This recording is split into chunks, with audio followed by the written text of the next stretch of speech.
Yo, what is good, Jets Nation? Welcome back to Jets Media. This is Richie, and welcome to the first episode of the brand new series here on Jets Media, where I'll be breaking down my rookie profiles of each individual player that the New York Jets brought in the 2022 draft class. As you can tell from the title, we're going to be talking about Sauce Gardner in this video, then expect the next video to be about Garrett Wilson, and then Jermaine Johnson, and then Breece Hall. There's going to be a video dedicated to each individual player that the New York Jets drafted in the 2022 draft class, and I'm super excited. If you guys have been following this channel for a while, I've been doing these videos since when? The 2020 draft class, where we did rookie profiles on Mekhi Becton, Denzel Mims. Last year, we did rookie profiles on all the rookies from last year's draft class, and this is one of my favorite times of the year to break down all the rookies that the New York Jets brought in. So basically, a little background of what to expect in these videos. In each video, we're going to be breaking down each player's strengths, their weaknesses, what they did at the combine, their stats in their college days, what to expect from them in the NFL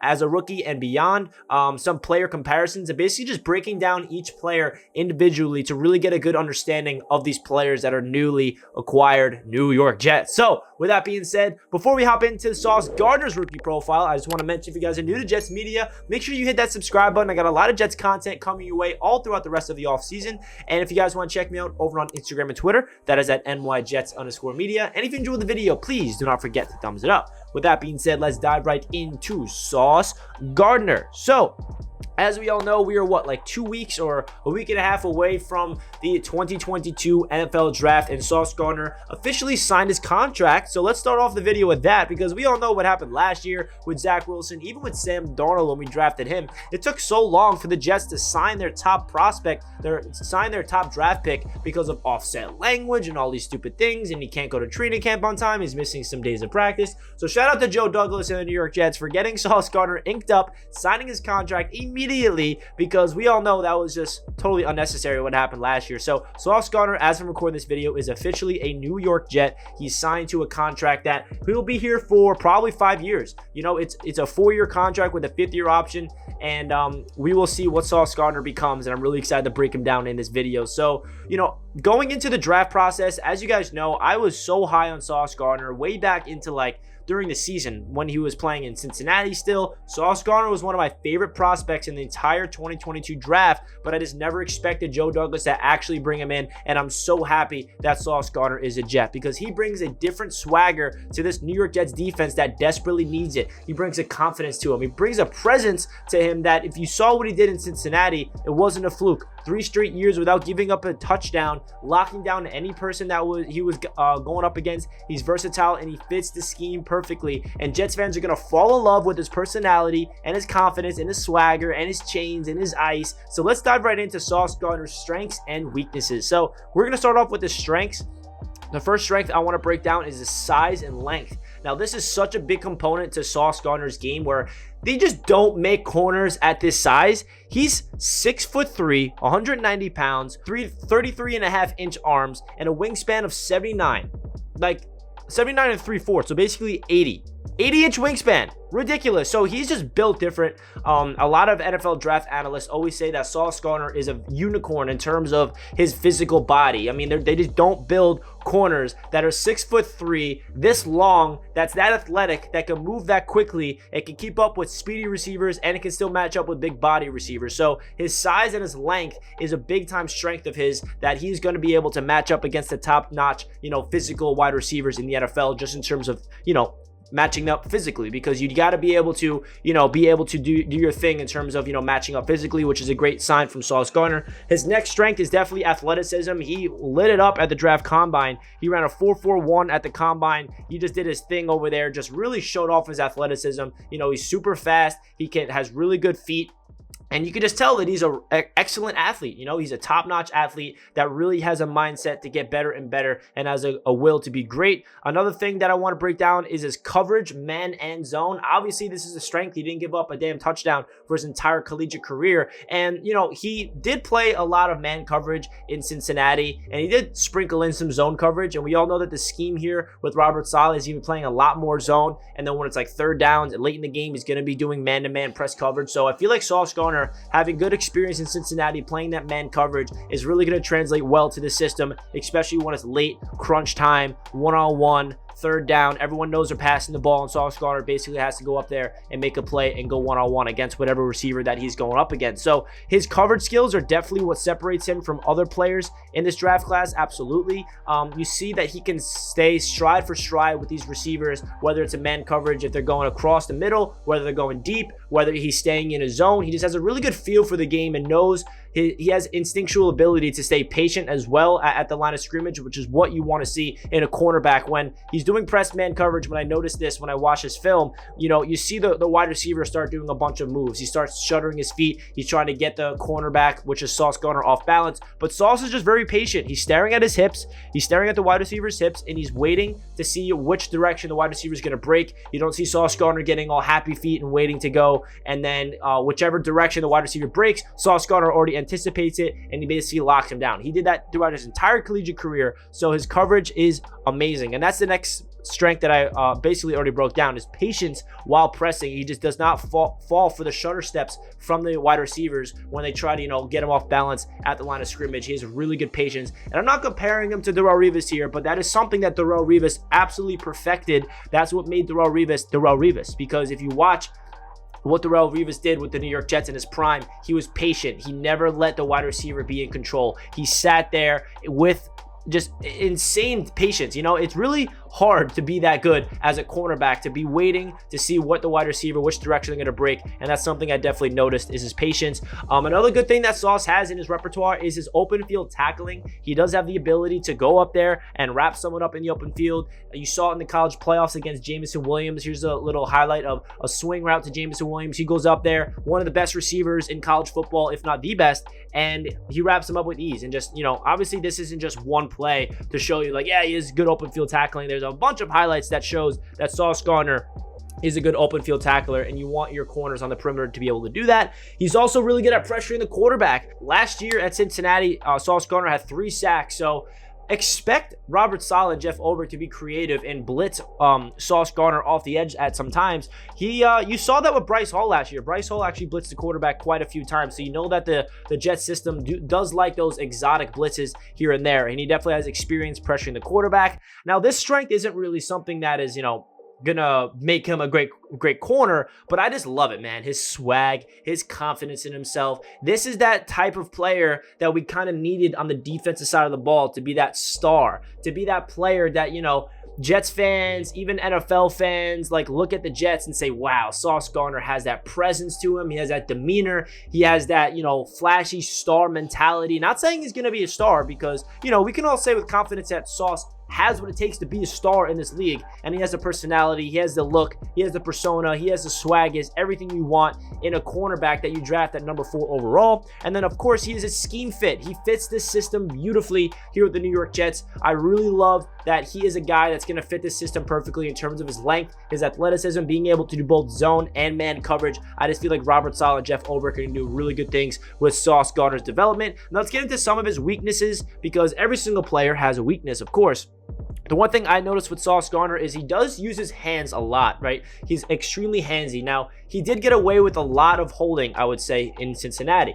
When you transition to the NFL, you're not going to be able to be as handsy. Those flags will be thrown by the refs a lot. So I'm not saying this is a big concern. I feel like the coaching staff for the New York Jets are definitely going to get inside the mind of Sauce Gardner and, make it. I'm sure they probably already brought it up to him in the whole pre-draft process. Say, hey, you were handsy on this play. They didn't call it, but they would call this in the NFL. You need to be able to, hold it back. And I'm sure that Sauce Gardner understands that as well. So that is a weakness of his, that he did use a lot of his hands. He's a very handsy cornerback, and that's what makes him so good in college. So I feel like he just needs to hold it back a little bit, rely on his athleticism, and not get too handsy, because like I said, the holdings will be called by the refs, pass interference will be called a lot. So he has to tone that back, because the NFL is a completely different animal when it comes to those penalties, as we all know.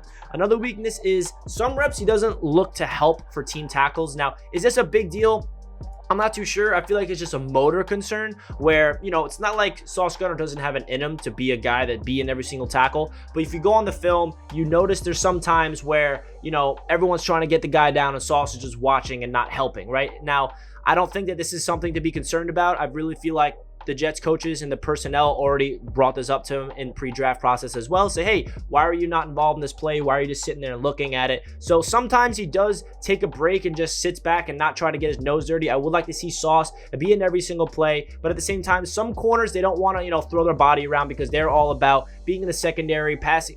They just don't want to, throw get their nose dirty in every single play, even though he does do it here and there on individual tackles. But when it comes to helping, sometimes he shies away from contact, which is the last weakness I have. Is sometimes you notice that he's shying away from contact instead of trying to get contact and helping out of shedding off a block and helping out your teammates and getting that guy down the second level. He kind of sometimes, not all the time, but you notice it on film that he sometimes shies away from contact. So that's really all the weaknesses I got from him. Outside of these 3 weaknesses, there's nothing really I can say about him other than him being handsy a little bit, and the motor is lacked on some reps, and he does shy away from contact sometimes. But hey, I am not concerned about any of this. I feel like him being handsy, that'll be worked on in the NFL, and all these other things when he's in the NFL, I really feel like this is not going to be concerned at all. Now let's get into his stats from 2021 season with Cincinnati. He had 40 total tackles, 3 sacks, 3 interceptions, 4 pass deflections, and 5 tackles for a loss. And his career in all 3 seasons in Cincinnati, he totaled 99 tackles, 3.5 sacks, 9 interceptions, 16 pass deflections, and 5.5 tackles for loss. So you can see that he was a guy that had 3 interceptions every single season, his freshman year, sophomore year, and junior year. He's a guy that the ball just didn't really throw. They didn't really throw the ball to his to Sauce Gardner a lot in college because he was locking it down. And also Cincinnati had a dominant front 7, which is another thing that I've actually forgot to mention that is really important to note as Jets fans, that we need to understand that Cincinnati had a dominant front 7. Their defensive line was insane. We saw all the Cincinnati guys that got drafted, and I feel like a big reason why Sauce Gardner succeeded was because their front 7 was so dominant that they got to the quarterback where the quarterback did not have time to throw the ball. Now, the good thing about this is it's the exact same scheme that Robert Saleh and Jeff Ulbrich are trying to implement here by going crazy on the front 4. The front 7 is getting to the quarterback to the point where the cornerback's job is a lot easier, and that's what Sauce Gardner was doing in Cincinnati. That defensive line was so good to the point where they would just take over games. So let's hope that the New York Jets defensive line, with the crazy depth that we have, does exactly that. Now, a player comparison that I have that I feel like that everybody in the entire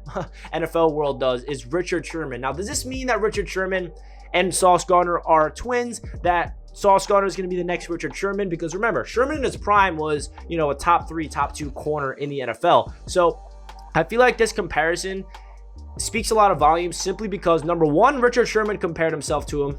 So if Richard Sherman says it, then it's true. And it's also the scheme fit, right? Robert Saleh grew up in the Seattle Seahawks system under Pete Carroll. He was over there during the Legion of Boom days.